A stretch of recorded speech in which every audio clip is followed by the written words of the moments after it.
have to start with the greater situation in the world at large, and it's changing every day in terms of how it's affecting sporting circumstances. 5 of the Champions League's last 16 second legs now to be behind closed doors. Ireland's game in Slovakia, Brian, is now going to be behind closed doors as things stand. Just your reaction to that decision today? Well, I'm not surprised. I think as things have been going around Europe and more countries and more cities are being affected, I always thought it was likely. It's an unfortunate situation for so many Irish fans who have booked to go there. I believe they've got about roughly 2,500 people were due to travel. But I think it's a very sensible decision.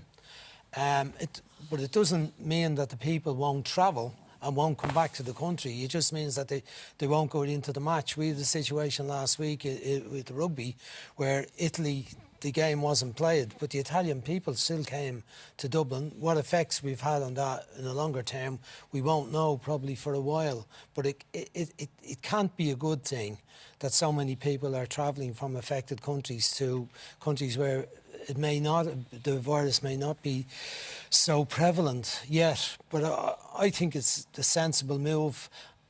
From a football point of view, which is less relevant, I think it gives the Republic of Ireland a better chance, because I think as players and the manager, you would want to go to an away match without any of the opposition's fans in the ground trying to affect the result of the fixture, affect the referees' decisions, linesmen's decisions, the hostility that it can be and the intensity that's involved in these games. It's a more comfortable environment. It's a strange environment, without a doubt, but I think given the public health issues and the potential for a vast increase in the numbers of people that could be affected by the coronavirus, it's a very, very serious situation, and we can't isolate football and say we're immune to all that. I think we're going to see more and more games been postponed or played behind closed doors. Probably behind closed doors first and then eventually postponed. It's funny, Kevin, like you can't help but thinking, like Brian did there, you know the seriousness of what's developing, but you're also kind of thinking, well, is this good for Ireland then? I mean, put us in the shoes of the players involved. Will they be thinking, why do we still have to travel and play these games? Same with the Champions League games as well. Or, you know, are they just blind to all that and focusing on the matches? Or what would they be thinking? It'll certainly be in the mind, yes. But ultimately, there is that job to do. What Brian said there about... I do feel as though we have more of an advantage playing behind closed doors. I do think that, given the atmosphere that will be generated over there in Slovakia, I think it'll help Mick. I think it'll help the team. And I think the players can just fully focus now on the game. I think that's the way it has to be. We all understand there's a much more serious issue here. There's a wider issue here that's going to be going on. This will continue now for a number of weeks and months ahead.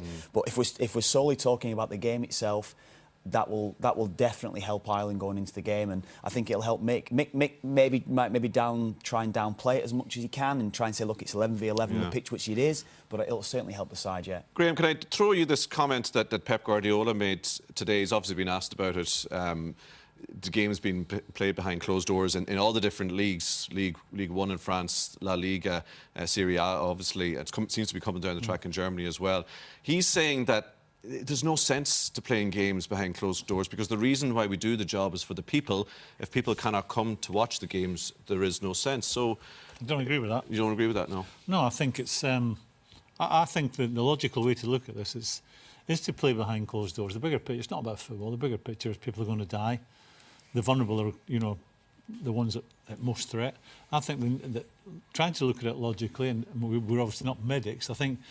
The games will end up being played behind closed doors, and it's only a matter of time, Tommy, before a player ends up with a virus, and then that club will be closed down. They'll be put in isolation. So I think ultimately we'll see games behind closed doors more and more, and then eventually it coming to a standstill. I think that's inevitable. What's the best case scenario? I suppose that no footballer gets it, and they can play other games and get the season over and done with, and the cup competition's over and done with by the end of the season, but that ain't going to happen. It's only a matter of time before a player gets it. You don't want to joke about it, but I mean, will Liverpool get the League won by the time they do that? I mean, sure, not thinking that way. By the way, these are the shots at the Mestalla this evening. Although the game is being played behind closed doors, a few hundred, maybe a few thousand Valencia fans have turned out to welcome the team to the stadium. I suppose it sums up the fact that you can have games behind closed doors, but you can't stop groups of people getting together. That might be 1,000 people. Looking at the pictures, was it going to be 60,000 people in that stadium tonight, or 50,000? Sitting at close quarters for 2 hours, 3 hours compared to that. It's going to be strange, though, that the 5 matches, these are usually big matches, aren't they? Big, exciting occasions. Well, you look at it, Valencia created so many chances in that first leg. They've been well beaten.